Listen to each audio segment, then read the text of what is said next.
Buenas tardes a todos, buenos días, dependiendo de en qué zona se encuentren.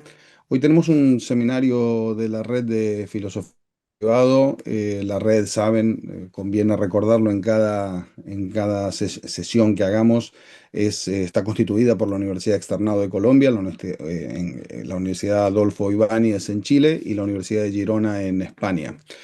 Y el propósito de la red es promocionar, evidentemente, la filosofía del derecho privado, pero en un diálogo que sea muy plural y, por supuesto, tal vez un lugar destacado tienen los civilistas como el ponente de esta ocasión, pero también, lo dije muchas veces, se puede participar en la filosofía del derecho privado desde la sociología, desde la filosofía política, desde la filosofía moral. Es algo que, bueno, pretende ser un diálogo realmente nutrido de distintas perspectivas. Sin más que decir de la red, presento al ponente que poca presentación requiere, pero lo presento de todas maneras para guardar las formas. Es el profesor Arturo Solarte. Él es abogado de la Pontificia Universidad Javeriana, también tiene especialización en legislación financiera en la Universidad de los Andes, también hizo estudios de posgrado y de doctorado en la Universidad de Salamanca y fue magistrado de la Sala de Casación Civil en la Corte Suprema de Justicia de Colombia entre los años 2007 y 2013. También tiene una amplia experiencia profesional, es miembro del Comité Colombiano de Arbitraje, de la Asociación Colombiana de Derecho de Seguros y de nuestro querido Instituto Colombiano de Responsabilidad Civil y del Estado. En la actualidad es profesor, como dije, de la Pontificia Universidad Javeriana. Muchísimas gracias, profesor, por aceptar esta invitación, por la gentileza. Es un gusto tenerlo aquí, reencontrarlo después de tantos años. Y nada, más o menos el formato de los seminarios suelen ser entre 25 minutos, media hora de presentación y el resto del tiempo lo dedicamos al debate abierto con todo el público. Así que gracias en nombre de la red y es su tiempo. Bien, pues muchas gracias, profesor Papayanis. Un saludo especial a todos los asistentes, a quienes me invitaron a esta conversación, el profesor Alexander Vargas Tinoco de la Universidad Externado, igualmente a Esteban Pereira de la Universidad Adolfo Ibáñez. Eh, para mí, pues es muy grato, como lo hablábamos ahora en la introducción con los profesores, poder estar en este espacio que es una pues, cátedra de teoría jurídica en la que se debaten usualmente temas, digamos, de filosofía del derecho y particularmente de filosofía del derecho privado, en la medida en que pues he tenido la oportunidad de estudiar y de analizar, digamos, los distintos planteamientos que se hacen en estos escenarios y obviamente eso ha enriquecido mi visión, como les decía a ellos ahora en la antesala de civilista clásico, digamos, yo tengo una formación jurídica y una práctica profesional muy enfocada al derecho civil y a mi docencia pues en la Universidad Javeriana de 35 años en temas de derecho privado patrimonial, pero con un énfasis particular en la responsabilidad civil. En ese contexto, he venido estudiando en los últimos años el tema de la reparación del daño. El tema de la reparación ha sido objeto pues, de profundización por parte mía y dentro de los distintos asuntos, digamos, que he tenido la oportunidad de profundizar, está el de las formas de reparación del daño. Eh, en alguna estudio que realicé en su momento en la Universidad de Salamanca, tuve la oportunidad de profundizar en la reparación in natura del daño, posteriormente en el concepto de reparación integral y sus límites. Y en esa profundización me empecé a encontrar siempre en el derecho colombiano particularmente, pero entiendo que también tiene algún reflejo a nivel de derecho comparado en un contraste que se empezaba a hacer entre las formas de reparación y el mismo concepto de reparación y de reparación integral del derecho civil o del derecho a la responsabilidad civil, con el alcance que a esos conceptos se les daba en lo que yo he denominado otras jurisdicciones, particularmente en Colombia en materia penal o en lo contencioso administrativo o incluso a nivel del derecho internacional en los, digamos, las disposiciones y los pronunciamientos judiciales de los tribunales internacionales de Derechos Humanos. Y ahí entonces empecé a observar que, digamos, en mi visión clásica, pues la reparación tenía un alcance determinado, fundamentalmente poner a la víctima en la situación en la que estaría si el hecho ilícito no la hubiera afectado. Y la reparación integral entendida como que esa reparación debería comprender todas las consecuencias perjudiciales del hecho dañoso, pero y con unas formas de reparación muy básicas, según más adelante lo expondré. Básicamente la reparación in natura es de la reparación por equivalente pecuniario, mientras que en las otras jurisdicciones se empezaba a aludir, digamos, a otros conceptos como que la reparación debía comprender no solamente medidas indemnizatorias, sino que tenía que haber medidas de tipo satisfactivo, medidas de rehabilitación, medidas de garantías de no repetición, buscando que no solamente la víctima fuera resarcida o reparada, sino que incluso el entorno en el que se había ocasionado el daño, pues fuera subsanado, fuera rehabilitado para efectos de que ese entorno dañoso no volviera, no propiciara nuevos daños. Entonces, siempre me pareció interesante y me llamó la atención esa mirada, digamos, como diferente que se da en las distintas jurisdicciones y para, digamos, tratar de encontrar algunas respuestas sobre el tema, realicé un estudio para el Instituto Colombiano de Responsabilidad Civil que se publicó en la revista del IARCE en el año 2020, que se denomina La reparación del daño y los modelos de justicia, breve estudio sobre las formas de reparación del daño en las distintas jurisdicciones, que es básicamente cuyo contenido es el documento cuyo contenido voy a exponerles a continuación y que será posteriormente pues objeto de conversación y debate en este foro. Básicamente, cuando se alude a la reparación del daño, y voy a ir por conceptos muy básicos, pero me disculpan porque pues es necesario como para ir avanzando en el camino. La reparación del daño implica, como lo había anunciado inicialmente, que el propósito de la responsabilidad civil debe conducir a ubicar a la víctima en la situación en la que la víctima se encontraría si el hecho ilícito no le hubiera afectado.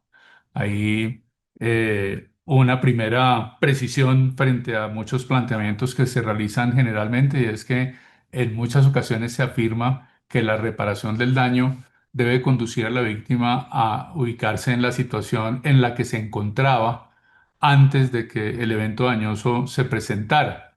Volver al statu quo antes, se dice incluso.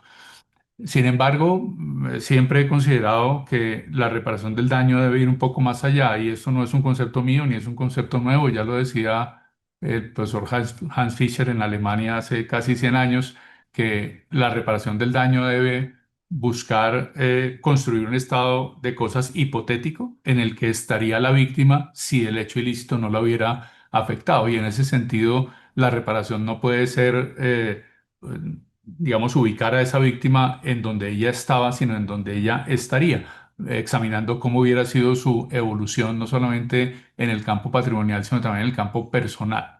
Entonces, en ese contexto, la reparación del daño tiene pues un alcance particular de no solamente, por ejemplo, en el campo patrimonial, una recomposición de activos a un momento inicial, sino que implica para el juez una labor difícil y compleja, y es examinar cuál habría sido esa situación de la víctima en una sucesión normal o ordinaria de acontecimientos para ubicarla allá. Y eso permite, por ejemplo, y como lo vemos, digamos, de manera constante en los tribunales, que las indemnizaciones, por ejemplo, por lucro cesante contemplen lo que la víctima hubiera podido obtener en esa sucesión normal o ordinaria de acontecimientos hasta una determinada fecha, la fecha de la sentencia, etcétera, etcétera.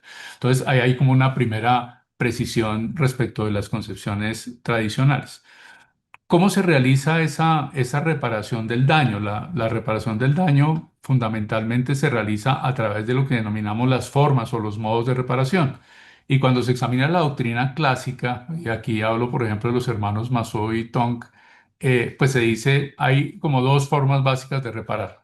Una es la forma de la reparación en especie o reparación in natura, que implica buscar reconstituir la situación de la víctima casi que desde el punto de vista físico o material a cómo se encontraría esa víctima si el ilícito no lo hubiera afectado.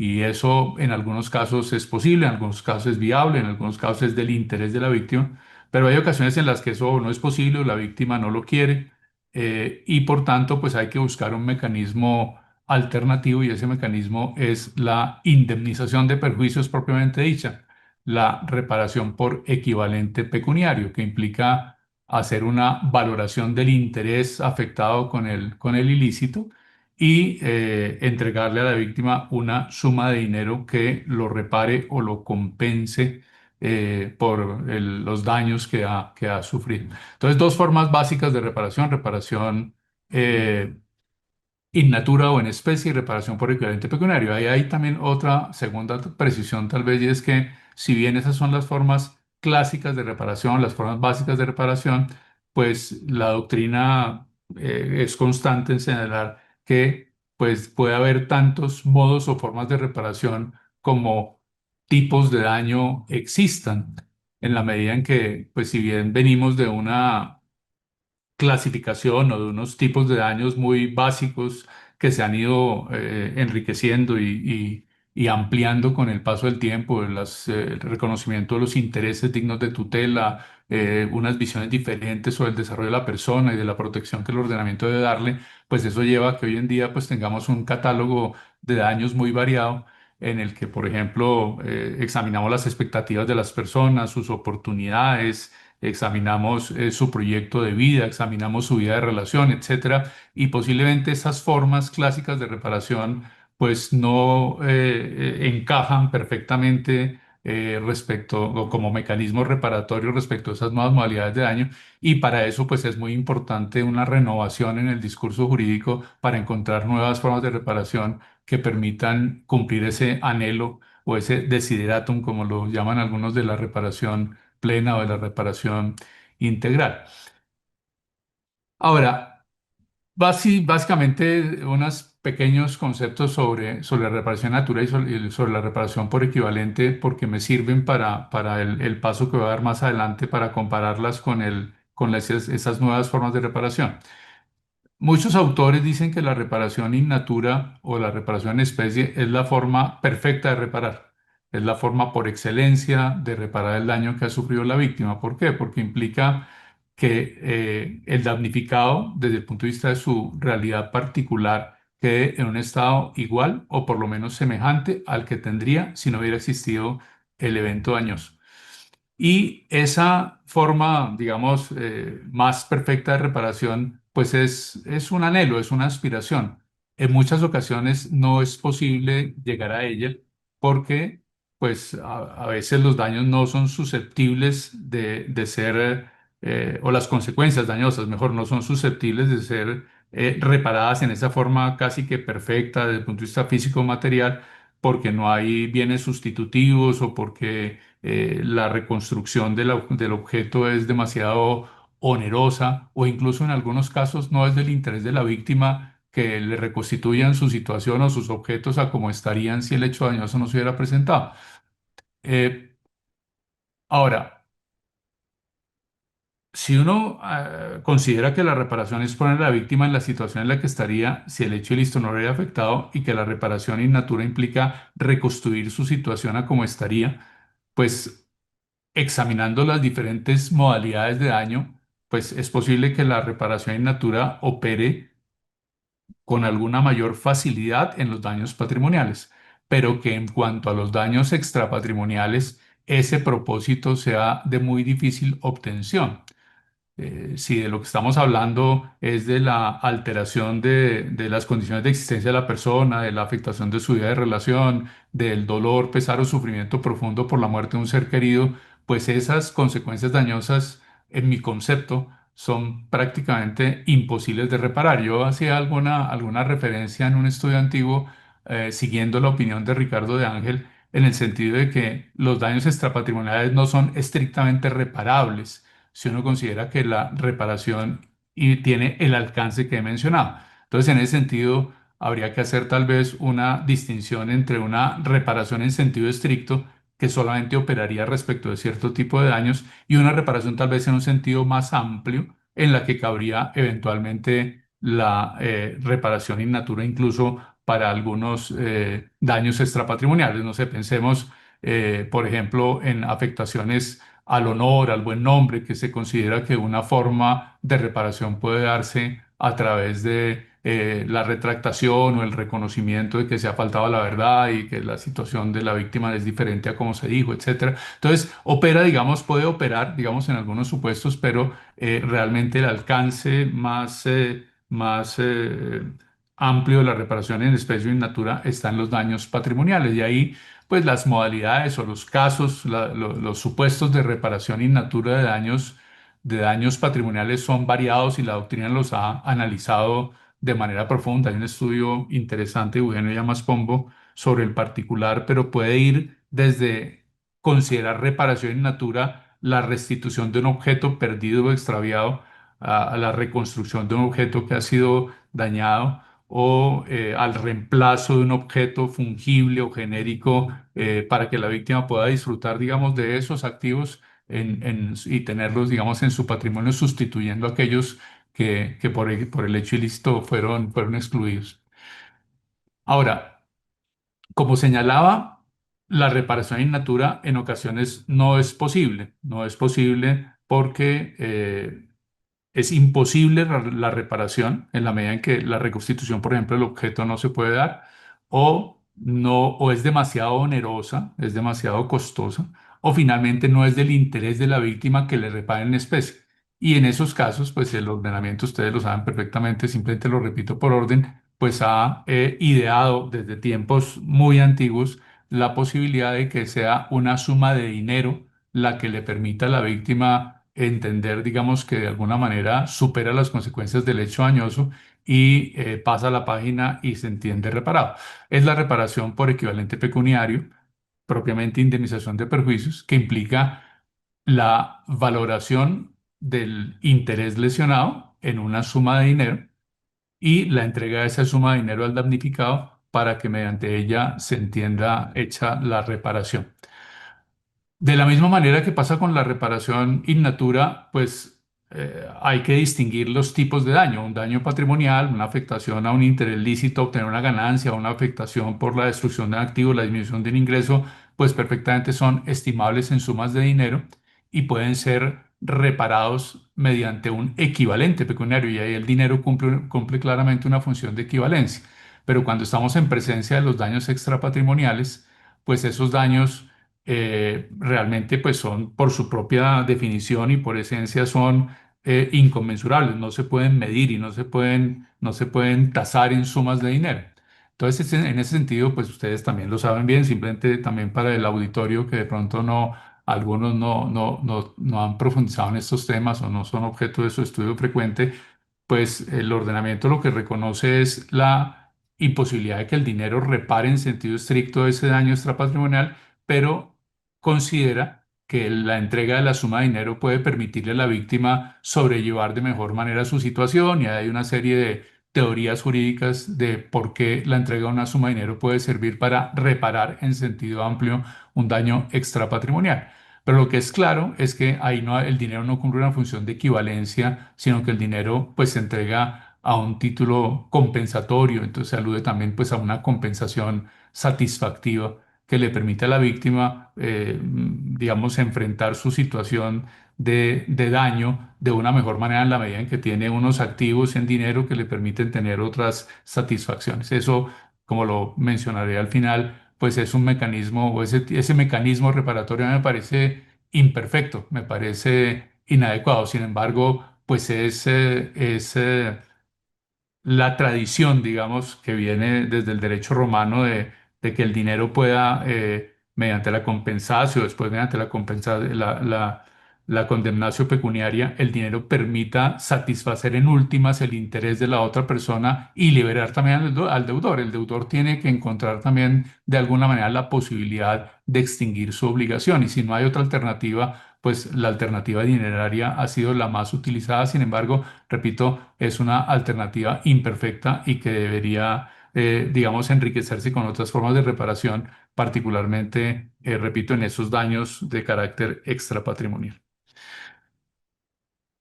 Cuando se alude a la reparación del daño en las otras jurisdicciones, por lo menos en el derecho colombiano, y aquí pues hay varios participantes en el foro que son de otras nacionalidades.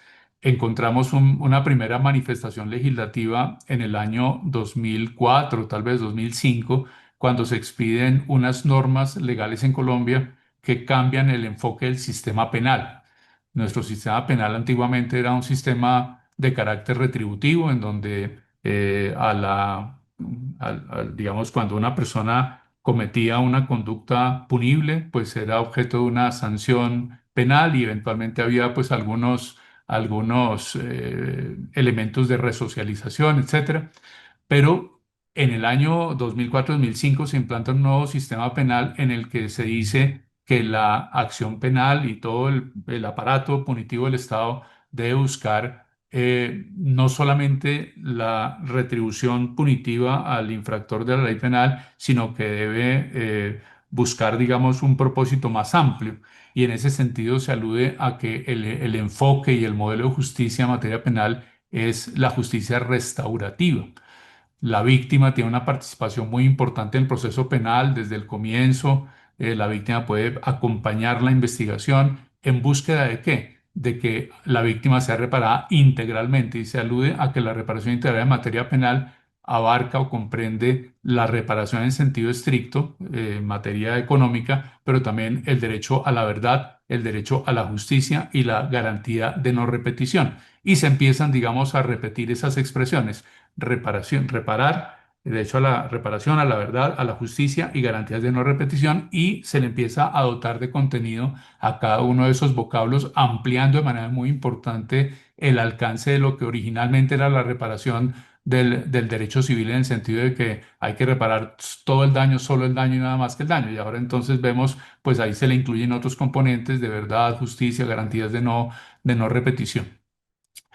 En Colombia, el Código de Procedimiento Penal le da entonces a las víctimas unas posibilidades de participación en el proceso penal y establece al final del proceso un incidente de reparación integral, en el que se buscará que a través de la sentencia judicial se cumplan esos propósitos que he mencionado. Pero al lado de eso, Colombia ha vivido desafortunadamente pues unos problemas de conflictividad muy profunda en la sociedad, y tenemos una situación, digamos, de violencia generalizada en muchas zonas del país, de grupos al margen de la ley, de grupos de guerrilleros, de grupos paramilitares, etcétera. Y periódicamente se han adelantado procesos de conversaciones con estas organizaciones y se han adelantado procesos de paz, y eso ha implicado dictar también medidas enderezadas o dirigidas a buscar solucionar esas situaciones de violencia generalizada. Y allí entonces igualmente se han dictado distintas normas, inicialmente en el año 2009, la que se denominó Ley de Justicia y Paz, y posteriormente en el año 2011 la que se denominó Ley de Víctimas, en la primera en el proceso de negociación con los grupos paramilitares, y en la segunda el proceso de negociación con las FARC, en los que se incluyeron en la legislación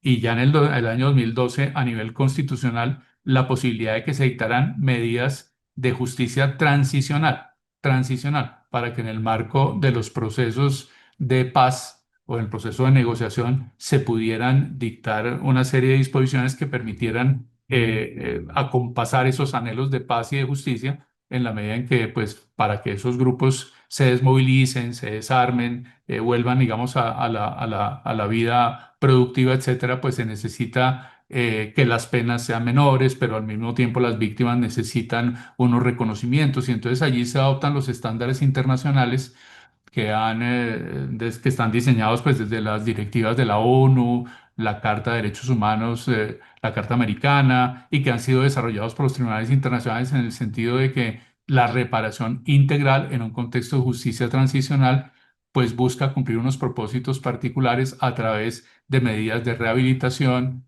medidas de reparación propiamente dichas, garantías de no repetición, medidas satisfactivas, conmemorativas, simbólicas, etcétera. Entonces ahí se introduce en el derecho colombiano a partir del año 2009 como una nueva dinámica, digamos, ahí hay como una reparación integral 2.0, digámoslo así.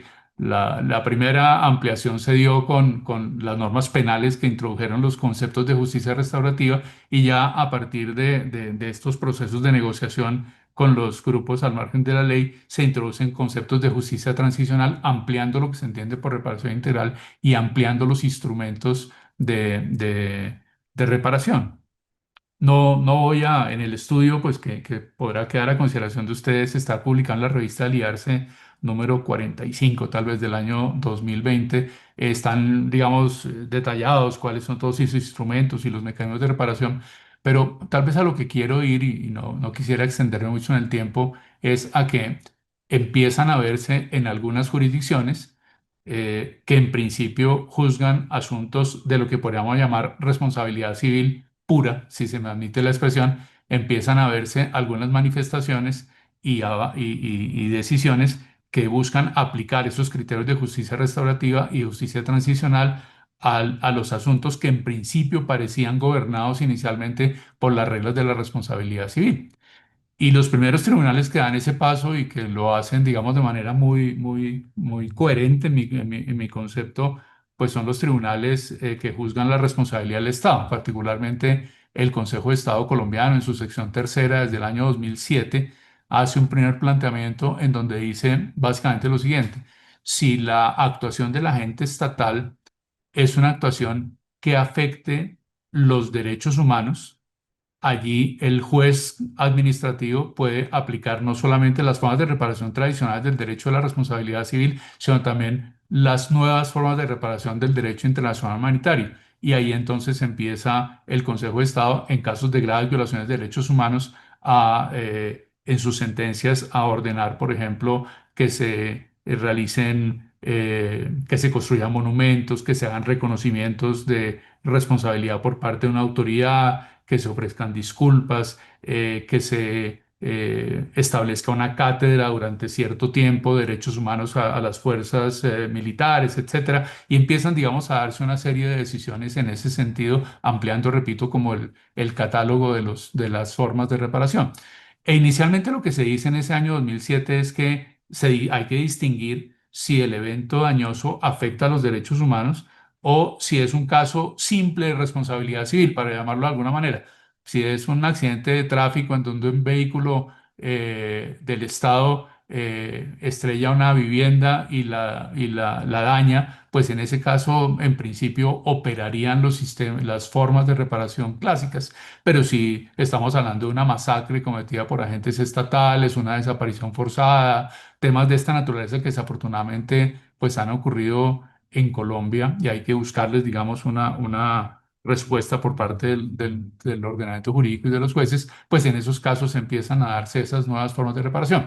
Sin embargo, después de un par de años, en el año 2009, el Consejo de Estado colombiano dice no necesariamente el asunto tiene que implicar una grave violación de los derechos humanos en la medida en que haya una afectación al núcleo esencial de derechos fundamentales, pueden operar formas novedosas de reparación. Y ahí, por ejemplo, en casos de derecho a la salud, en caso de derecho de menores, en temas, por ejemplo, de privación injusta de la libertad, el Consejo de Estado ha empezado a reconocer, al lado de las formas tradicionales de reparación, formas novedosas como las que he mencionado. Esa jurisprudencia del Consejo de Estado después se consolida en el año 2014 cuando el Consejo de Estado reconoce como un tipo de daño a las afectaciones a los derechos constitucional o convencionalmente protegidos y señala que la forma particular de reparación de esos daños es a través de medidas satisfactivas, medidas no pecuniarias. E indica en todo caso que si eso no fuera suficiente y que si el juez considerara que esa reparación no es completa, podría haber alguna compensación de carácter pecuniario con un valor que se fija en salarios mínimos legales a manera de tope. Cuando se examina la jurisdicción civil, en la jurisdicción civil, ese tránsito a esas formas de reparación que he llamado aquí 2.0 no se ha dado, no se ha dado. Ha habido dos o tres sentencias de la Corte Suprema de Justicia en las que, particularmente en algún caso de derecho al buen nombre, en una aclaración de voto de un magistrado se dijo, no, es que en este caso hay una violación a un derecho fundamental y en ese caso, incluso las denominó así, deben operar las formas constitucionales de reparación. Y en este caso, el banco que reportó indebidamente a un deudor en una central de deudores morosos ha debido ser, digamos, condenado a hacer unas campañas con sus funcionarios para que no violen el buen nombre de las personas y han debido darse garantías de que eso no se va a repetir, etcétera. Entonces, no solamente en ese planteamiento se alude a medidas satisfactivas, eh, sino que también se alude a algunas otras de las formas de reparación de los instrumentos internacionales, como por ejemplo las garantías de no repetición. A nivel doctrinal, pues nuestro muy querido rector Juan Carlos Senado publicó tal vez en 2017 un estudio en el que él analiza las que él denomina también nuevas formas de reparación del daño y hace referencia, digamos, a esto que hemos venido comentando y señala que esas formas de reparación deberían extenderse a todas las acciones que son de conocimiento de la jurisdicción contencioso administrativa, no solamente la acción de reparación directa, que es, digamos, la responsabilidad del Estado, sino también a las otras acciones, por ejemplo, de nulidad y restablecimiento del derecho a actos administrativos, acciones contractuales, etcétera, en el sentido que él indicaba que la reparación debe tender hacia allá. Debemos, digamos, dejar sin abandonarlas, obviamente, pero no quedarnos solamente en las formas tradicionales de reparación, sino ir más allá y buscar que la víctima quede reparada integralmente y cuando sea necesario aplicar esas nuevas formas de reparación.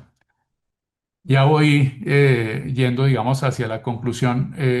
Cuando analicé este tema en aquel estudio del año 2020, pues el punto que quise transmitir era que si bien esas nuevas formas de reparación son plausibles y son necesarias en esos entornos de conflictividad como el que ha habido Colombia, tanto a nivel del derecho penal tradicional como al nivel de la necesidad de la justicia transicional en los procesos de paz, pues yo no veía con claridad que las formas novedosas de reparación pudieran trasladarse casi que en bloque y automáticamente a los asuntos de simple responsabilidad civil. Y la respuesta que encontré en su momento, y para la que, digamos, estudié a varios de los que aquí están presentes, pues fue analizar cuáles son los modelos de justicia que se persiguen en cada una de esas jurisdicciones. Y el planteamiento que allí se hace es que en los asuntos de responsabilidad civil, el fundamento que hasta el momento se ha considerado el más adecuado, por lo menos en nuestro derecho europeo y latinoamericano, pues es el de la justicia correctiva, mientras que en las formas novedosas de reparación, no todas ellas, pero una buena parte de las más características, pues están, digamos, su propósito es un propósito de justicia restaurativa o de justicia transicional. Y si bien, digamos, obviamente entre ellas puede haber vasos comunicantes, pues no podríamos de manera automática y en bloque, repito, trasladar los instrumentos que se han consagrado para dar una respuesta a situaciones de grave conflictividad y de alteración profunda de la paz social a los asuntos de simple responsabilidad civil, sin que eso signifique que el derecho a la responsabilidad civil no pueda enriquecerse de esas nuevas formas de reparación. Entonces, cuando se examinan, por ejemplo, los instrumentos internacionales de reparación en los casos de graves afectaciones a los derechos humanos, se encuentra, por ejemplo, eh, que la restitución implica no solamente que la víctima vuelva a su situación original, y ahí siempre se habla del statu quo ante, que se le restituya, digamos, al predio del cual fue despojada, sino que también, digamos, se le recomponga todo su contexto. Cuando se alude, por ejemplo, a rehabilitación, se hace referencia a ayudas de tipo jurídico, psicológico, médico, etcétera. Cuando se alude, por ejemplo, a las garantías de no repetición, se hace referencia a la necesidad de que se den órdenes a distintos actores estatales para que adopten políticas o para que asuman conductas con el objeto de asegurar que el entorno en el que se dio el daño no se vuelva, digamos, se pueda, digamos, subsanar y el daño no se vuelva a presentar en lo posible. Entonces, que el Ministerio de Defensa haga campañas para el respeto de los derechos humanos, que la fiscalía adopte una política particular sobre esto. Entonces, digamos, ya ese tipo de medidas implican, digamos, participar en las políticas públicas en materia de criminalidad, etcétera. Y ahí es donde yo a veces me pregunto si el juez de la responsabilidad civil debería hacer, digamos, cumplir ese papel, o si ese papel está dado más bien a otras autoridades. En la ley de víctimas en Colombia, la ley 1441, tal vez es el número, se alude, por ejemplo, a que la reparación, el anhelo de la reparación integral se cumple a través de distintos mecanismos. Entre ellos se habla, por ejemplo, de la reparación transformadora. Se habla de la reparación individual, colectiva, una reparación diferenciada, y se habla de reparación transformadora, y se dice que la reparación integral en esos contextos de justicia transicional debe buscar la solución de los problemas socioeconómicos que están en la base de la sociedad y que llevan a la conflictividad generadora de los daños. Entonces, ahí también nuevamente pregunto si el juez de la responsabilidad civil debería recibir sin análisis crítico ese tipo, esas formas de reparación. Ahora, no he mencionado las formas, digamos, las medidas de satisfacción. En los instrumentos internacionales se hace una referencia muy amplia a las medidas satisfactivas. En muchas ocasiones las víctimas pues no quedan reparadas o compensadas con la entrega de una simple suma de dinero. En ocasiones la víctima ha sido afectada de una manera muy importante, no solamente desde el punto de vista individual, sino también colectivo, pues en sus sentimientos más profundos, en su convivencia, en lo que una comunidad consideraba importante para ellos, etcétera. Entonces, esas formas de reparación a nivel satisfactivo, como por ejemplo los monumentos, el reconocimiento de que unos hechos se cometieron y que eso no estuvo bien, el ofrecimiento de una disculpa pública, la creación de un centro de memoria histórica, todo ese tipo de formas satisfactivas de reparación, a mí me parece que en de algunos de esos mecanismos satisfactivos para, digamos, no quedarnos en esa insatisfactoria forma de reparación dineraria que a veces tenemos para el daño extrapatrimonial, en donde sí, murió el pariente o el cónyuge en un procedimiento médico mal practicado, que además es recurrente por parte de la institución hospitalaria o por parte del sistema, y simplemente con la entrega de la suma de dinero dejamos todo allí como si ya se hubiera sanado. No, posiblemente ahí hay que ir un poco más allá y hay que buscar eventualmente medidas satisfactivas. Hay una sentencia, y tal vez con esto voy cerrando, de la Corte, que fue objeto de amplia difusión y mucha discusión, que fue la condena a una diócesis de la Iglesia Católica por unos casos de pederastia que ocurrieron aquí en Colombia, en un departamento que es el departamento del Tolima, en el Líbano. Y en esa sentencia la Corte hace un llamado, pero no lo toma como una orden en su parte resolutiva, hace un llamado a que la diócesis adopte unas conductas a todos los miembros, digamos, de la diócesis, para efectos de que ese tipo de comportamientos no se presenten, y, digamos, alude como a la importancia de que se adopte no solamente pues una reparación económica o una compensación monetaria del daño moral, sino que haya también, digamos, un reconocimiento de que lo que se hizo no estuvo bien, o sea, lo que se toleró no estuvo bien, y que eso no se debe repetir. Y en ese sentido, en ese tipo de supuestos, a mí me parece que el derecho a la responsabilidad civil se enriquece mucho con esas nuevas formas de reparación. Entonces, en resumen, profesor Papayanis y demás asistentes, el propósito de este estudio del año 2005 sobre las formas de reparación y los modelos de justicia es señalar que, en principio, la responsabilidad civil tiene sus formas de reparación, y la responsabilidad civil obedece en su actuación a un ideal de justicia, que es la justicia correctiva, y busca la reparación integral, entendida en principio como que la víctima sea reparada en todas las consecuencias perjudiciales del evento dañoso. Las otras formas de reparación que se dan en la justicia restaurativa o la justicia transicional, en principio, deben ser aplicadas en el escenario natural para el que ellas fueron diseñadas, que es en la justicia penal o la justicia contencioso administrativo, particularmente cuando hay graves violaciones de derechos humanos o en los tribunales internacionales en esos supuestos, lo que no implica, lo que no implica es conocer que en estas nuevas formas de reparación hay planteamientos muy interesantes de los que la responsabilidad civil podría nutrirse para que ese anhelo de reparar íntegramente a las víctimas sea una realidad. Y en ese sentido, me parece que las medidas de carácter satisfactivo particularmente pueden entrar con mayor facilidad dentro de las, digamos, de las formas de reparación de la responsabilidad civil y creo que enriquecerían su contenido en pro de las víctimas de los daños. Sería básicamente esa la presentación. Muchas gracias. Muchísimas gracias. Ahora un aplauso de estos virtuales que no son muy estruendosos, pero corresponden. Muchísimas gracias. Bueno, abrimos ya el turno de palabras. Tenemos a Alex, creo que fue el primero en levantar la mano. No sé si esto, si alguien me guía bien en el... ¿Aparece un orden en que la gente pide la mano o hay que ir tomando nota rápido, Alex, esto? Alex lo vi primero, pero no significa que haya sido el primero. Normalmente te indica el orden. ¿Y Al dónde menos está así ese orden?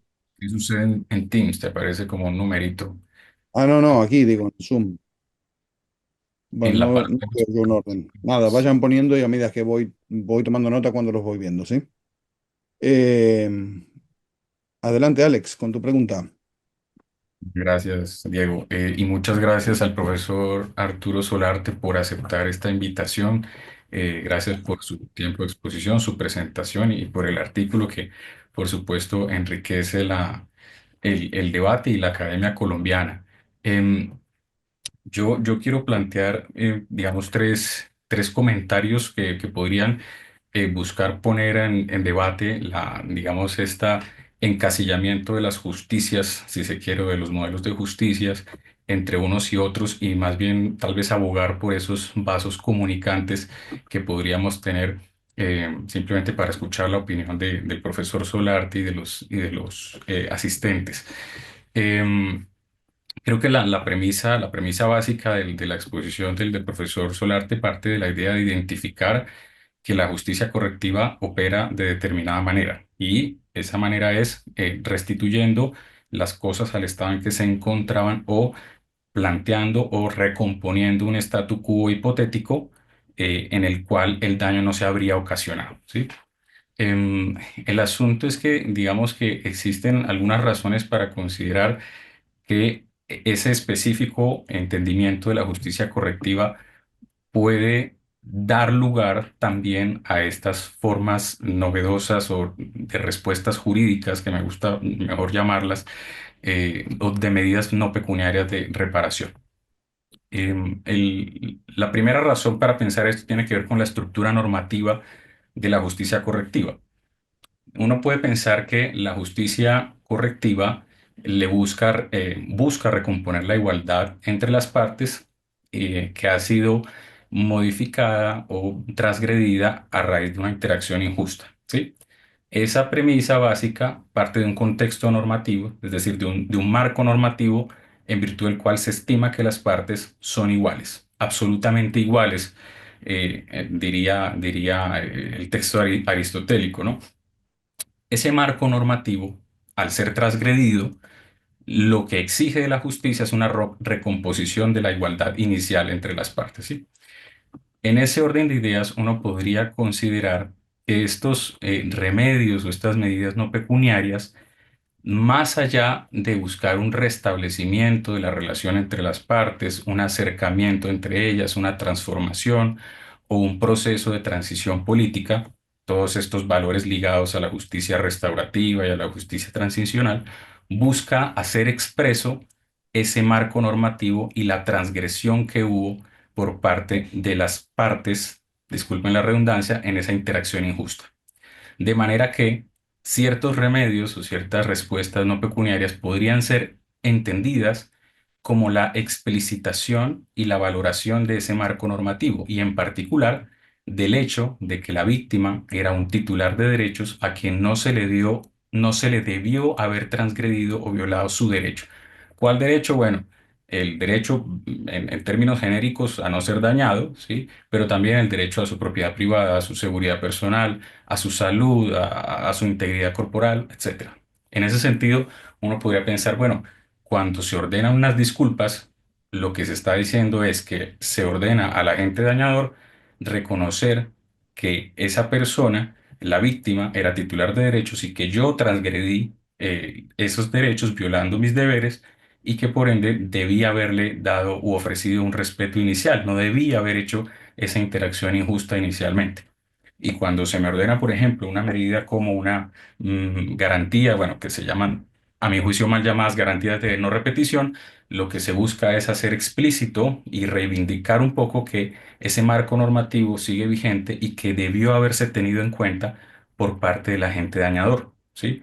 Es decir, lo que se explicita por parte del ordenamiento no sería reconciliación, restauración de relaciones rotas, transición política, sino explicitar que los derechos de la víctima valen, debieron haber sido respetados antes de la interacción y que deben ser respetados incluso después de la interacción de una segunda mejor manera, de una manera tal vez deficitaria, que sería presentando unas disculpas, haciendo tal vez un curso para no volver a incurrir en esos hechos y demás. Este, digamos, sería un argumento relacionado a la estructura normativa de la justicia correctiva. Pero también existe, digamos, tal vez una dificultad un poco histórica a la hora de no conectar los modelos de justicia, que está relacionado con los mismos términos con los que Aristóteles se refiere a la justicia correctiva. eh, el texto aristotélico es bastante, digamos, vago en algunas expresiones, y lo curioso es que el mismo Aristóteles reconoce la inoportunidad, si se quiere, o la inadecuación de los términos que usa para referirse a la justicia correctiva. De hecho, dice, bueno, quien da un golpe a otro ha ganado algo y quien lo recibe ha perdido algo. Y además añade diciendo, bueno, aunque los términos ganancia y pérdida no son los más exactos para hablar de esto. Y en este caso, el juez corrige la desigualdad entre las partes a través del castigo. Y el castigo es un tema, digamos, que tanto el ejemplo del golpe en esa época como el castigo hoy en día sería un caso de lo que nosotros encasillaríamos como derecho penal. En ese sentido, digamos, hay algunos autores, en particular Richard Wright, se ha atrevido a afirmar que la justicia correctiva no es una cuestión de igualdad de lo que tenían las partes en su patrimonio, sino de igualdad sustantiva entre las partes, de igualdad sustancial. Y ahí perdón, incluiría el derecho penal, ¿sí? Entonces, digamos, también tenemos una dificultad de orden histórico asociado a la fuente de la cual extrajimos el término justicia correctiva, que deja muchos vacíos en su interpretación. Y digamos, el tercer argumento o comentario sería una dificultad muy colombiana que tiene sentido a la luz de nuestra jurisprudencia.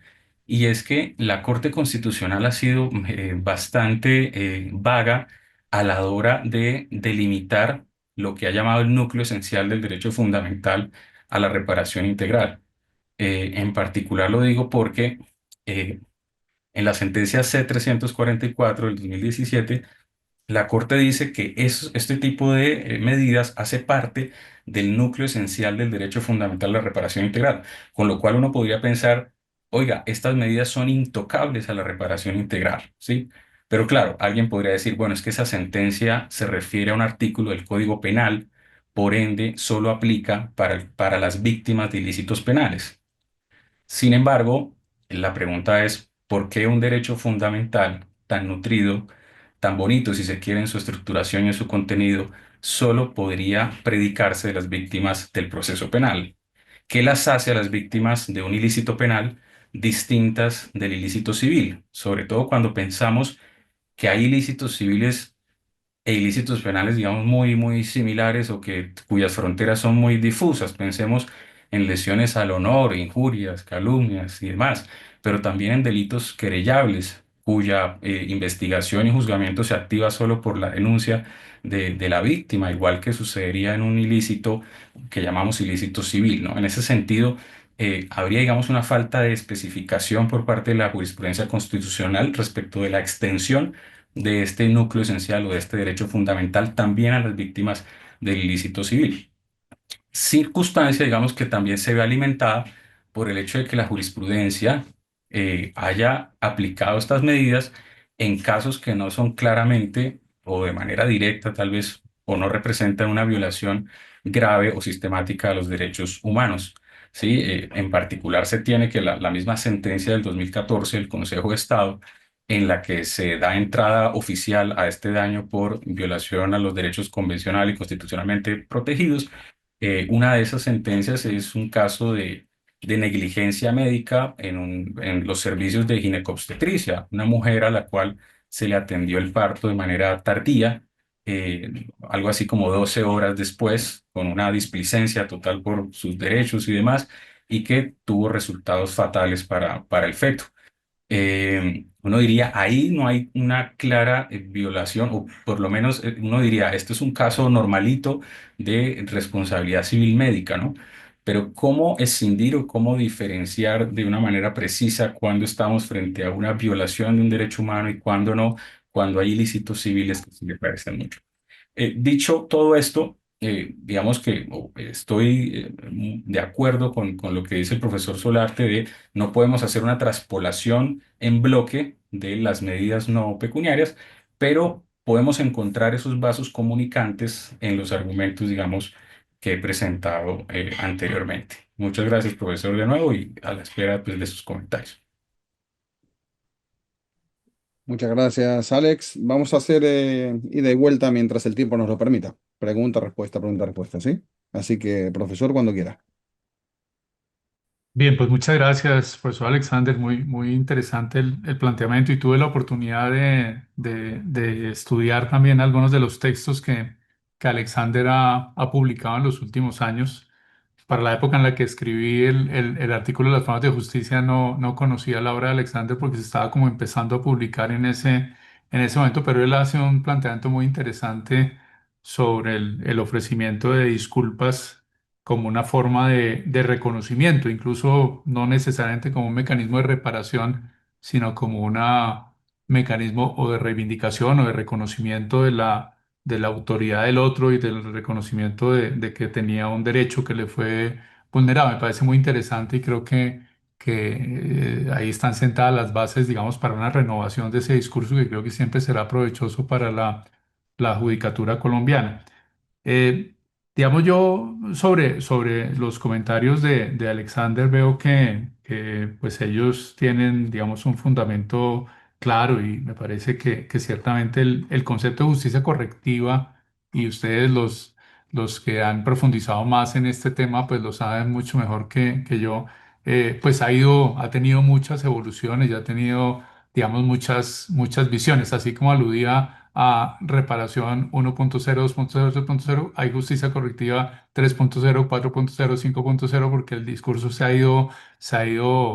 digamos,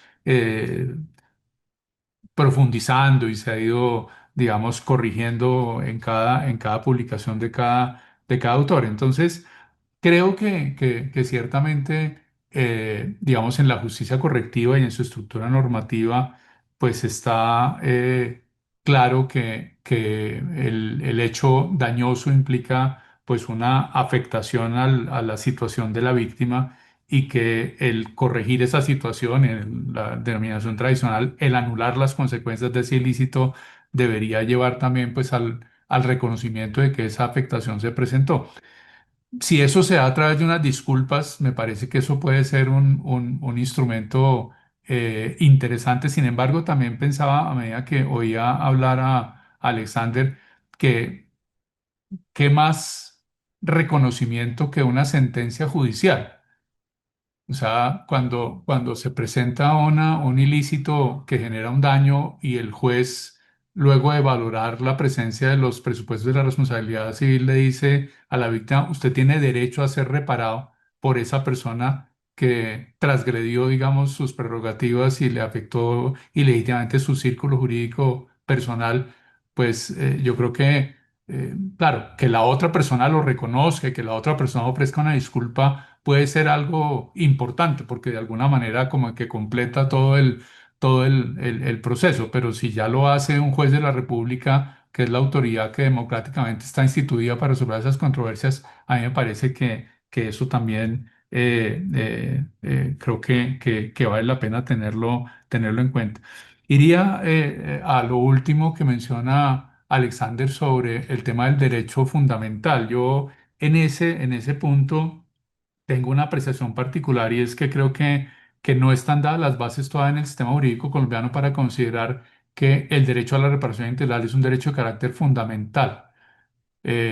Por lo menos también habría, yo entiendo lo que dice Alexander en el sentido de que no se puede escindir el tema de las jurisdicciones, pero si decimos que hay un núcleo fundamental del derecho a la reparación que involucra, digamos, por ejemplo, las garantías de no repetición o las medidas satisfactivas, etcétera, pues si le trasladamos eso a la responsabilidad civil y le trasladamos eso a la responsabilidad civil contractual, por ejemplo, ¿qué pasa con las cláusulas limitativas de responsabilidad? ¿Qué pasa eventualmente con las normas legales que establecen topes o techos indemnizatorios o que excluyen ciertos daños en la reparación? O sea, no solamente el considerar la reparación integral como un derecho fundamental es un paso, digamos, muy importante que algunos estados han dado.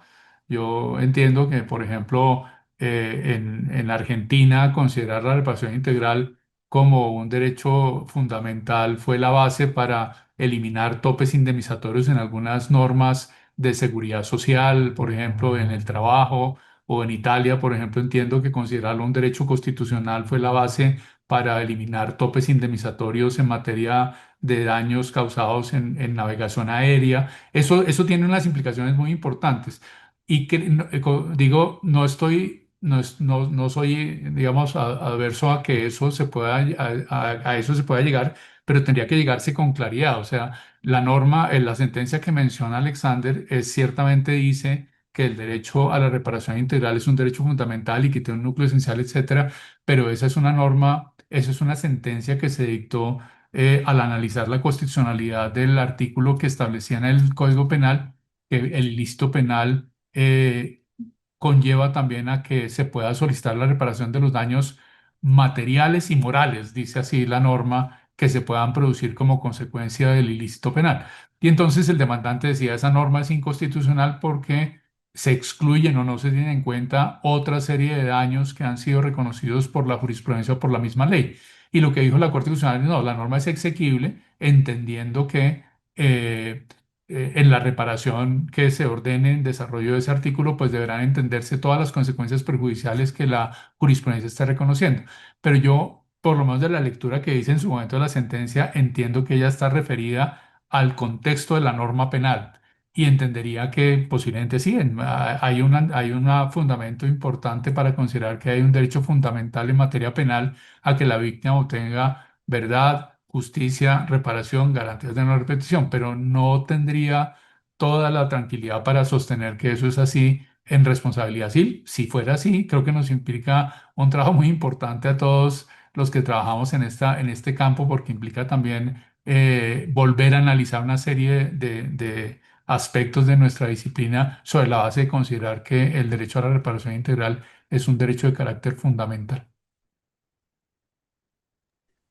Muchas gracias.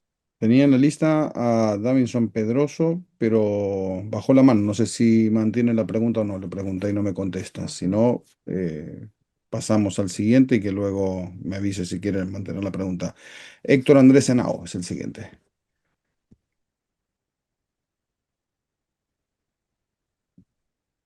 Héctor,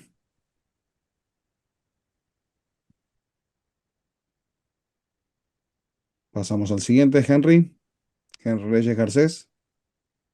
Gracias, Diego. Muchas gracias, profesor. Me gustó mucho la conferencia.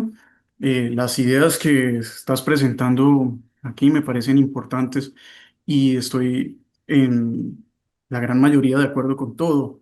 De hecho, abordé este tema en la tesis de máster y en la tesis doctoral y llegué a conclusiones muy similares, aunque diría que en la tesis doctoral lo abordé con conceptos diferentes, ¿no? Entonces, Desde mi perspectiva, la responsabilidad tiene este propósito de hacer justicia correctiva y tal como lo presenta Alex en su intervención, es algo que nos permite identificar, leer con ciertos lentes lo que es responsabilidad civil extracontractual.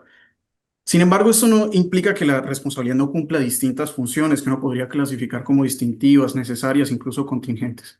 ¿Bien?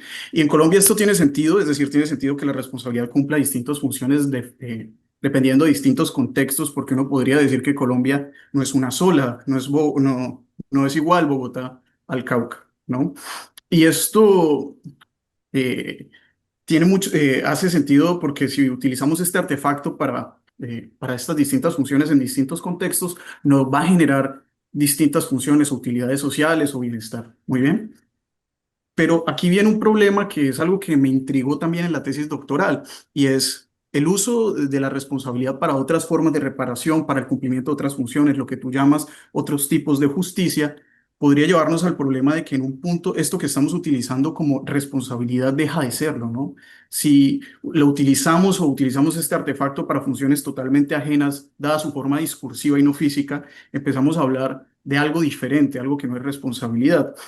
A mí me gusta la idea final que presentas en el argumento y es que tú dices el hecho de que estas formas de justicia se deban restringir a ciertos contextos determinados no implica que nuevas formas de reparación no puedan ser útiles en otros escenarios, hablando de estas medidas de reparación con pretensión de satisfacción. Mi pregunta aquí es, ¿cuál es el límite de esas otras formas de reparación y hasta dónde podemos utilizarlo sin que deje de ser responsabilidad civil extracontractual? Estoy pensando, por ejemplo, en la responsabilidad o en la reparación por solidaridad, ¿cierto? Donde uno pensaría que ya no estamos presentes frente a la responsabilidad tal como la entendemos, al menos en esos escenarios donde no hay claridad en la conexión causal entre el actuar de aquella persona que está siendo demandada y que se le está atribuyendo la obligación de reparar, ¿no? Entonces, parece que esa idea final que tú presentas, en la cual hablas de estas otras formas de reparación, totalmente de acuerdo con ello, ¿cierto? Pero esto nos lleva hasta un punto y no sé muy bien dónde detener ese argumento, dónde detener esa pendiente resbaladiza. No sé qué ideas nos podrías dar al respecto. Gracias, Henry, no, muy amable por la intervención. Pues a ver, sobre el tema de qué tanto ampliar la responsabilidad civil para hacerle cumplir diversas funciones, yo pues creo que es evidente y creo que es un camino que ya se viene recorriendo desde hace tiempo el que la responsabilidad civil o el derecho de daños, digamos en general, tiene unas funciones más allá de la función reparatoria. Yo creo que en alguna época nos quedamos, sobre todo los que nos formamos hace ya muchos años, pues en que la responsabilidad civil tenía fundamentalmente esa función reparatoria y pare de contar. Pero yo creo que el tema de las normas con enfoque preventivo, el carácter disuasivo, en algunos casos, si se quisiera aceptar, por ejemplo, sé que Chile tiene ya daños punitivos, Argentina tiene algo de daños punitivos, etcétera. Entonces ahí hay una tendencia, digamos, a ampliar un poco las funciones de la responsabilidad y eso hablando como de las funciones como en las denominaciones tradicionales de lo reparatorio, lo preventivo, lo sancionatorio y claro, hay otras, tema de marcación del que hablaba Díez Picasso, en fin. Yo creo que en ese sentido las funciones son cada vez más amplias, pero ahí hay que también poner un límite, como tú dices, porque pues al juez de la responsabilidad civil en muchas ocasiones llegan los asuntos y se ve claramente, por ejemplo, en Colombia, en los jueces contenciosos administrativos, en los que el conflicto llega cuando pues muchas autoridades estatales o muchas políticas públicas fueron, digamos, no estuvieron a la altura los funcionarios de sus competencias o las políticas públicas de la gravedad de las situaciones. Entonces, yo creo que trasladarle al juez de la responsabilidad civil que sea, digamos, una especie de adalid, digamos, de la solución de problemas sociales, o sea, digamos, un Quijote que va por allí, por los campos, buscando solucionar todos los problemas que puedan existir en la sociedad. Yo creo que eso no puede ser, puede generar satisfacciones puntuales en casos concretos y el juez puede quedar muy contento, pero creo que desde el punto de vista del sistema, el sistema debería partir de la base de que las autoridades públicas tienen sus competencias debidamente definidas y no debería trasladarse al juez de la responsabilidad civil pura o la responsabilidad civil simple, que aquí hemos hablado, pues otro tipo de atribuciones. Me parece que eso puede ser riesgoso para el sistema como estructura. ¿Dónde está el límite? Es difícil, ¿no? El profesor Alexander hacía referencia a unos casos que ha fallado el Consejo de Estado, que obviamente son casos dramáticos. Cuando mira Colombia, yo pues a veces cuando hablo en algunas ocasiones en esos escenarios, a mí hasta me sonrojo con los expositores y los asistentes internacionales de las cosas que pasan aquí en Colombia. Es posible que en algunos otros, pero los temas, por ejemplo, de hacinamiento carcelario, los temas de detenciones, de privación injusta de la libertad, el tema de los niños que nacen, digamos, con parálisis cerebral por una mala atención, pues son casos dramáticos. Casi, claro, uno podría decir en responsabilidad civil hay asuntos de, que aquí llamamos técnicamente, o hablamos coloquialmente mejor, cosas de latas, o sea, cuando dos vehículos se chocan, pues eso es un tema que se soluciona sin ningún problema, pero ya cuando interviene, digamos, un daño a la persona y eso, pues la aspiración de la víctima, yo creo que el sistema debería buscar que en esos casos cada vez la solución sea más satisfactoria. ¿Dónde está el límite? Yo creo que es el juez, digamos, en su criterio y el juez, digamos, en su ponderación, debería poder analizar en qué casos sí corresponde hacer ese pronunciamiento de unas medidas satisfactivas, incluso de unas medidas en donde los jueces a veces lo hacen, sobre todo en el campo constitucional, de exhortar a las autoridades públicas a que adopten cierto tipo de comportamientos. Creo que es el juez el que lo hace y son los máximos organismos jurisdiccionales, el Consejo de Estado, la Corte Constitucional, la Corte Suprema, los que van dando la pauta. En la medida en que esos organismos lo van haciendo y lo hacen ponderadamente, pues los jueces de grado inferior van viendo cuál es la línea. Entonces yo diría, esa es una atribución judicial y creo que en cabeza de las altas cortes está la responsabilidad de los lineamientos. Muchas gracias. Me escribió aquí, creo que lo hizo en público, Héctor Henao, que tiene problemas con el micrófono, hizo la pregunta por escrito, así que la leeré. Agradeciendo este espacio, ahí va la pregunta. A la responsabilidad civil se le ha reconocido algunas funciones, entre las que se encuentra una función resarcitoria y otra preventiva. Mi inquietud al respecto es si éstas deben distinguirse al momento de analizarse o aplicarse por el juez, o si pueden confluir. Algunas formas de reparación, verbigracia, las garantías de no repetición, más que cumplir una función indemnizatoria, cumple una preventiva. ¿Existe algún efecto práctico de discernir estas funciones? Esta es Mm, la pregunta, profesor. Ok. Sí, digamos, yo creo que el reconocimiento de las distintas funciones de la responsabilidad civil, pues ya es una realidad en nuestro entorno colombiano. Teníamos una dificultad en Colombia para las medidas de carácter preventivo y era que no había claramente un instrumento procesal para llevarlas a cabo. El Código de Bello tiene una disposición muy valiosa que fue incluso precursora, que es una norma sobre el daño contingente, el artículo 2359 del Código Civil, que establece que se puede acudir ante el juez cuando hay un temor fundado de un daño que pueda presentarse para que el juez adopte medidas con el propósito de que esa eventual víctima no se convierta en tal, digámoslo así. Lo que pasaba era que no había una acción clara y ágil que permitiera hacer efectiva esa prerrogativa, pero con nuestras normas procesales relativamente recientes del Código General del Proceso, es posible que haya medidas cautelares de carácter innominado dirigidas a que haya decisiones de carácter preventivo de los jueces con el objeto de que los daños no se presenten. De la misma manera, a nivel de daños colectivos, se podía acudir al juez, al juez de lo contencioso administrativo y allí también se podían pedir medidas cautelares ya desde hace algún tiempo para prevenir daños de carácter colectivo. Entonces, digamos, la posibilidad de que se actúe preventivamente está y ya hay instrumentos procesales que permiten atender eso con prontitud y de una manera eficaz. Que lo que aquí hemos denominado garantías de no repetición pueda solicitarse a través de una acción de carácter preventivo, me parece interesante eventualmente, por ejemplo, que a través de una acción popular, con una petición de medidas cautelares, se pida que una autoridad adopte cierto tipo de decisiones con el objeto de prevenir daños futuros. Y de esa manera lo que se podría ordenar a través de una sentencia en un caso particular como garantía de no repetición, podría obtenerse de una manera de pronto más general y de manera anticipada. Me parece una idea interesante. Muchas gracias. Tiene la palabra ahora Javier Narváez. Muchas gracias, Diego. Gracias, Arturo, por la presentación. Me pareció muy interesante. Y la pregunta tiene que ver, bueno, Henry se refería a los límites. Mi pregunta va más dirigida hacia lo que tiene que ver con la eficiencia de estas medidas satisfactivas en la responsabilidad civil, porque tú al finalizar ponías el caso en que cuando se trata de conductas que afectan a la comunidad, algo que se considera importante, podían o se podía enriquecer la responsabilidad civil en esta versión, como tú denominaste, 2.0, con ofrecimiento de disculpas públicas. Y mi pregunta tiene que ver con si acaso estas medidas satisfactivas no son ineficientes desde el punto de vista de la prevención de estos daños.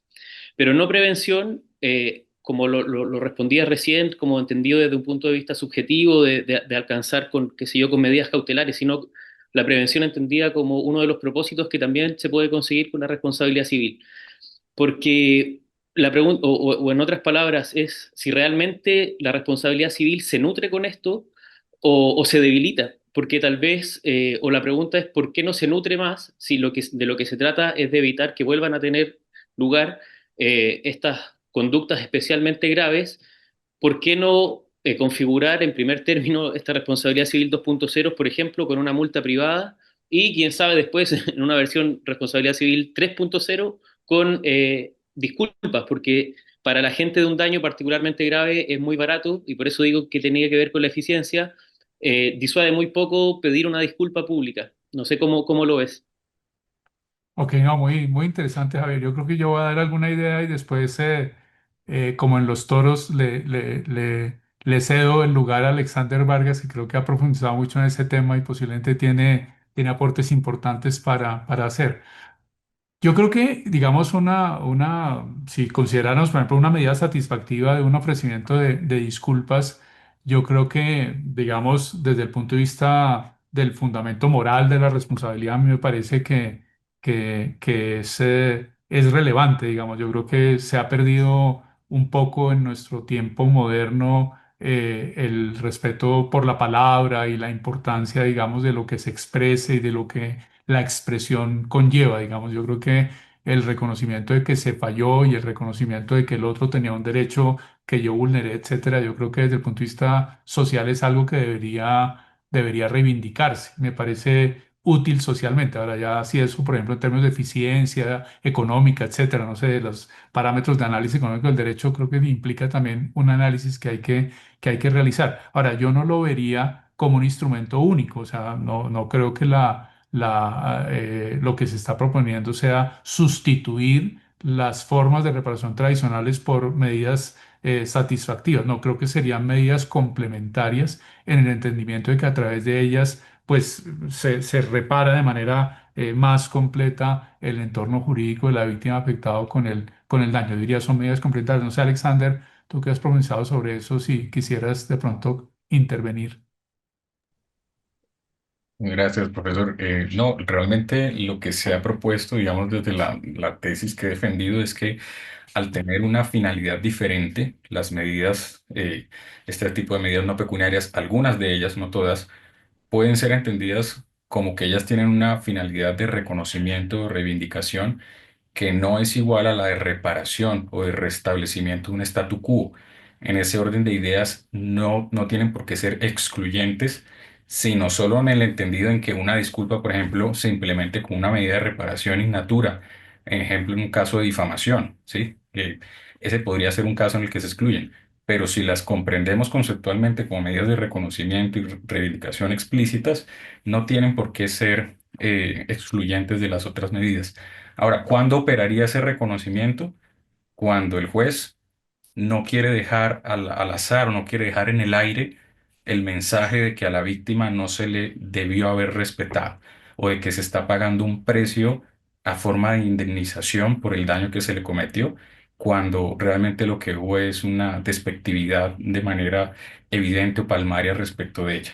es como una forma también de, tienen un sentido comunicativo o expresivo de ese reconocimiento. Por eso es que no deberían ser tampoco implementadas de manera masiva o usual, porque al final perderían el sentido que tienen, ¿no? La excepcionalidad que tienen, ¿no? Se banalizarían, como bien lo dice el profesor Solarte en el artículo del 2020.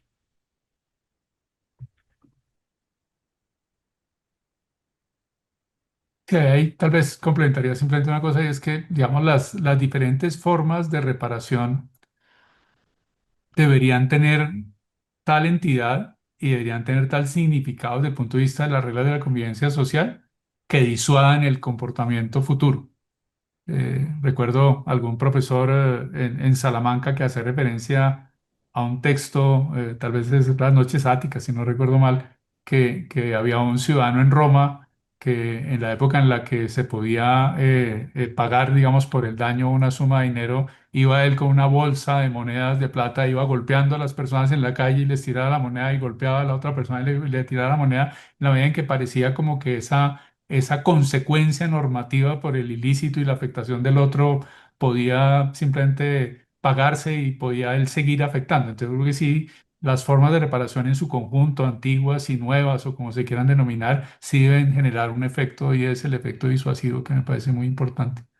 Sí, ahí la disuasión puede depender un poco, y con esto termino porque hay otras preguntas, un poco de la persona, ¿no? Hay un caso que expone un autor, se llama Nicola Brutti, de una empresa ecuatoriana que prefirió pagar una suma de indemnizatoria mucho mayor a la que inicialmente se había pedido en la demanda, para no tener que disculparse con el demandante.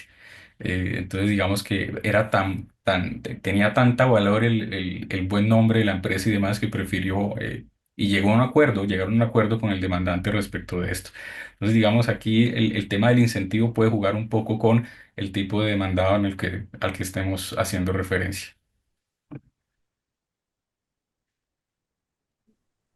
Perfecto, gracias. Tenemos una pregunta también de María Alejandra Rodríguez. Adelante, María Fernanda. María Sí, Alejandra, perdón. buenos días para todos. Me excuso por el sonido ambiente. Quisiera preguntarle al profesor Solarte lo siguiente.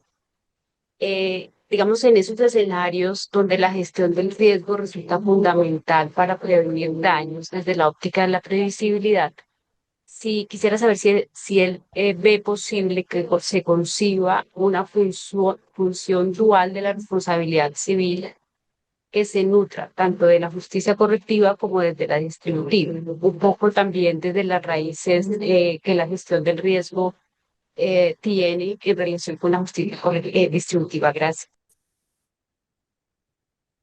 Ok, entiendo el punto. Sí, aquí pues varios de los que están en, en el foro han trabajado esos temas. Digamos, yo entiendo por justicia distributiva no tanto la justicia distributiva aristotélica, sino más ese planteamiento contemporáneo en el sentido de que en la responsabilidad civil, en ocasiones los jueces deben asignar, digamos, el costo del riesgo, digamos, a un determinado actor en el proceso de responsabilidad civil con fundamento en distintos factores, por ejemplo, el factor de atribución de la responsabilidad, etcétera. Entiendo que, digamos, ese es tal vez el enfoque de la pregunta, digamos, a quién se le asigna el riesgo por la pérdida en una interacción dañosa.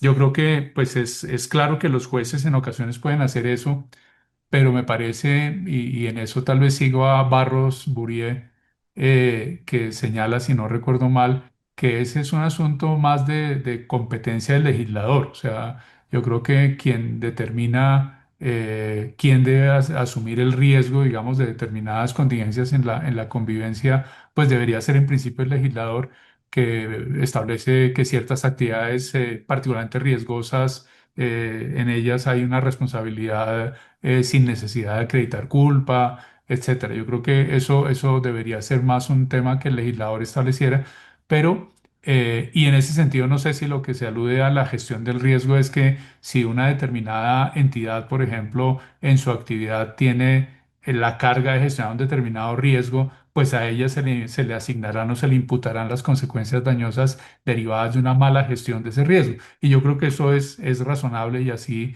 debe ser. Ahora, tal vez el propio Barros Borie concluye señalando que el juez, en todo caso, si llega o enfrenta una situación en la cual así no haya esa previa asignación de riesgos por el legislador, pues llega a una conclusión de que la decisión sería una decisión muy chocante desde el punto de vista de justicia, puede allí adoptar, digamos, una decisión en pro de la víctima.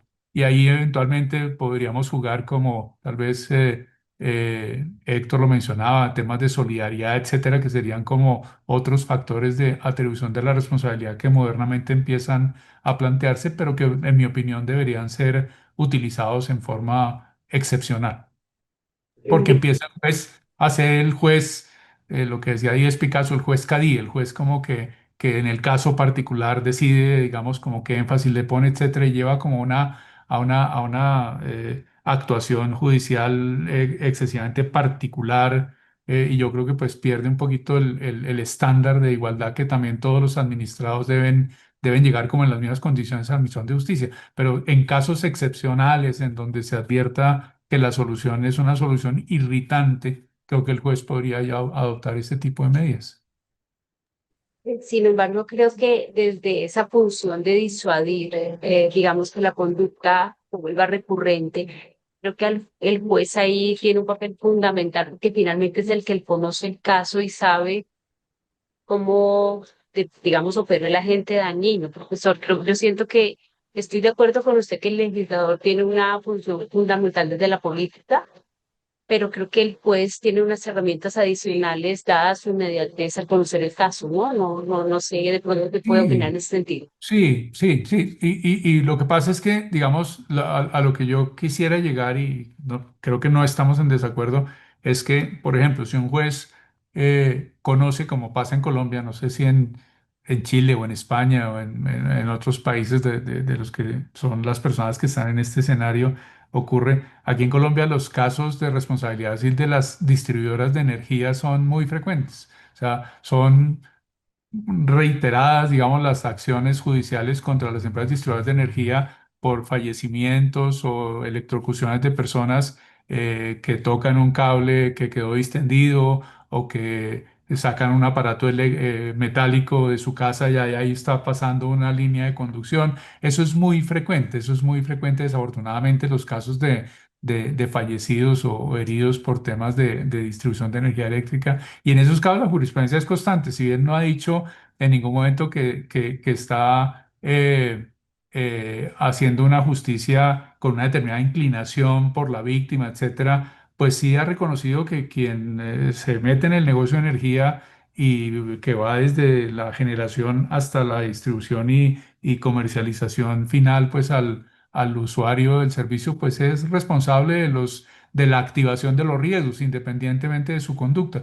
Y esa jurisprudencia así y no hay norma legal que así lo establezca. Pero la jurisprudencia ha establecido que esa es una responsabilidad prácticamente objetiva porque entiende que el riesgo está en cabeza de la empresa de energía. Y ya los jueces lo aplican de manera constante. Desafortunadamente, yo no veo mucho que haya un efecto disuasivo porque los casos se siguen presentando, o no sé si es que también los usuarios se acomodan y no son tan cuidadosos en sus comportamientos, ¿no? Eso también puede pasar en esas interacciones dañosas cuando haya, no sé, son muy frecuentes y no quiero extenderme, casos en donde aquí en Colombia se construyen sobre todo en sectores populares, urbanizaciones, en donde se hace el tendido de líneas de energía, en donde van, digamos, las aceras o los andenes, y la urbanización en principio está establecida para ser de un solo piso. Y resulta que las personas construyen dos, tres, cuatro pisos y el tercero o cuarto piso ya están a menos de un metro de la línea de conducción de energía y las personas sacan un elemento metálico y se electrocutan y se mueren y después demandan a la empresa de energía a sus familiares por la responsabilidad civil casi que objetiva de las empresas eléctricas y las condenas se producen. Y no se ha fallado en esos casos que haya hecho culpa a la víctima y se ha dicho, no, es que la empresa de energía ha debido prever que las personas en esos sectores construyen hasta 3 o 4 pisos y se van a exponer a ese riesgo. Entonces, digamos, ahí uno podría analizar el tema como de distintas ópticas, pero creo que ahí es claro que esos riesgos han sido asignados y asumidos por decisiones judiciales por la parte, digamos, que provee el servicio y la que tiene que en principio gestionar el riesgo. Mil gracias, profesor. Gracias. Ya nos estamos quedando sin tiempo. Le voy a dar la palabra al profesor Esteban Pereira, pero antes un brevísimo comentario sobre este debate que me interesa mucho y siempre que uno modera se queda sin preguntar, así que me daré el pequeño gusto.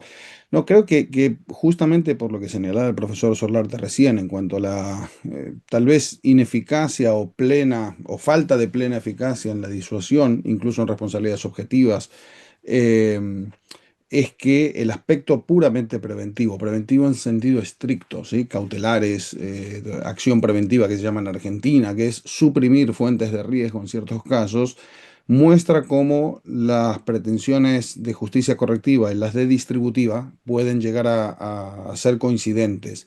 ¿En qué sentido? Bueno, en que como agentes en una misma sociedad que nos debemos respeto mutuo, el aspecto preventivo, es decir, suprima el riesgo, sobre todo cuando es irrazonable, es una exigencia que se puede sostener, no es una fundamentación. Tengo un derecho a no ser dañado, por lo tanto es apropiado hacer cumplir ese derecho con acciones preventivas, como una cuestión de justicia interpersonal o justicia correctiva. Pero también desde el punto de vista distributivo, allí donde hay daños que son sistemáticos, que generan que los daños y los riesgos siempre se concentren en ciertos grupos desaventajados, por ejemplo, poblaciones desfavorecidas, pobres, barrios pobres, etcétera. El aspecto preventivo genera ciertamente un patrón distributivo mucho mejor que la compensación ex post, que muchas veces no llega o llega y es insuficiente porque hay infracompensación. En ese sentido, veo en la pregunta de María Alejandra también que el aspecto ex ante, no solo las responsabilidades, en tanto regulación del riesgo ex ante, una mínima falta en la manera en que se deben gestionar los riesgos de una empresa como la energía o cualquier otra, cualquiera que pueda llegar a ser peligrosa o contaminante, por ejemplo, debería dar lugar a aspectos preventivos. ¿Por qué? Porque el patrón distributivo va a ser infinitamente mejor que una responsabilidad ex post, creo. Pero bueno, solo un comentario más Sí, para sí, complementar. correcto, de acuerdo, de acuerdo. Venga, Esteban, y cerramos aquí con la pregunta de Esteban. Gracias. Muchas gracias, profesor. Lo mío es muy pequeño. Primero, dos consideraciones y después la pregunta. Eh, Dos consideraciones respecto de presupuestos en la discusión. A mí me da la impresión que hay dos presupuestos compartidos que se formulan cuando se tematiza y se revisa la idea como de reparación, como de formas de reparación, etcétera. Una tiene que ver con la idea de reparación integral del daño, que me da la impresión es necesario formularle una suerte como de ajuste, de flexibilización en particular, y otra, un compromiso o una suscripción respecto a la idea de polifuncionalidad, es decir, que el derecho de daños formula, persigue o busca alcanzar funciones, fines distintos a lo que puede ser como considerado meramente reparado, en este caso reparación o sencillamente un caso de compensación. La pregunta tiene que ver con la idea de función expresiva. Eh, Hoy en día también se ha indicado que habría una suerte de función del derecho de daños respecto de expresar mensajes o comunicar una suerte de mensajes, evidentemente, a un grupo de destinatarios, especialmente a la persona agresora, a la que infringe el deber de cuidado. Em, Hay una forma de ver la función expresiva con cargo a la cuestión indemnizatoria, es decir, si el dinero o el aumento del dinero entrega un mensaje distinto que, por ejemplo, que no haya dinero o hay una cantidad inferior. En estos casos de medidas distintas, por ejemplo, disculpas, monumentos, lo que fuere, ¿a usted le parece que también se entrega una suerte de mensaje en particular? Un mensaje quizás complementario al indemnizatorio, al pecuniario, un mensaje que puede sustituir o reemplazar a este pecuniario indemnizatorio. No sé cómo lo ve usted respecto de la función expresiva o de entregar mensajes por parte del derecho de daños. Muchas gracias, profesor. Un gusto tenerlo acá. Muchas gracias, doctor Esteban. Sí, yo estoy de acuerdo en que esas formas o mecanismos no pecuniarios, como los llama Alexander, tienen una función expresiva importante. Él mismo hacía referencia, por ejemplo, ese caso ecuatoriano no lo conocía, en el que para un empresario pues era fundamental y en el mundo empresarial el buen nombre es un activo muy apreciado y particularmente apreciado por el efecto económico, no tanto por el tema de dignidad personal, etcétera, pues lo relevante que puede ser para una empresa el que su buen nombre quede a salvo. Entonces yo creo que lo expresivo en las formas de indemnización tiene una gran relevancia. Yo creo que, por ejemplo, que una sentencia se haga pública, que se debata incluso en los medios académicos o judiciales, que en las sentencias se haga referencia a que ese fallo debe ser publicado, digamos, con determinado alcance. Todo eso tiene un impacto no solamente al demandado, al original agente dañador, sino también tiene un impacto a nivel colectivo y implica también un efecto disuasivo a los otros agentes para efectos de que tomen mecanismos, digamos, de corrección de sus comportamientos. Yo creo que lo tomaría como algo muy relevante en la medida en que sea además complementario. O sea, yo creo que las personas, y aquí tal vez es una consideración muy práctica, a las personas siempre les será muy importante el recibir su compensación económica. Si uno le preguntara a una víctima de un accidente de circulación si además de arreglar su vehículo, ¿qué prefiere? Que le ofrezcan unas disculpas o que le den 100 el equivalente en Colombia a 100 salarios mínimos legales mensuales, que es el máximo de la indemnización. La persona va a decir, es mi percepción inicial, va a decir, deme por favor los 100 salarios mínimos legales mensuales. Si además me ofrece una disculpa, perfecto, la recibo y me siento sanado, digamos, pero creo que las personas tienen, pues, y es natural, digamos, las personas tendrían una inclinación a recibir la compensación económica con alguna prioridad. Entonces, creo que como mecanismo complementario cumple una función muy importante. Bueno, muchísimas gracias. Llegamos aquí al final. Muchísimas gracias, profesor Solarte. Creo que ha estado muy interesante y que podríamos seguir discutiendo aquí un rato largo. Pero bueno, Muchas la idea gracias. también es limitar los seminarios en el tiempo para que la gente no deje de participar por el hecho de que se hacen eternos. Así que bueno, nada, creo que ya estamos en tiempo y con suficiente provecho. Así que nada, nos despedimos aquí. Muchísimas gracias a todos los que asistieron hoy. Esperamos verlos en próximas ediciones. Muchas gracias a ustedes por la invitación, un placer. Un placer. Hasta Solar. luego. Muchas gracias, un fuerte abrazo. Abrazo para todos. Gracias. Adiós.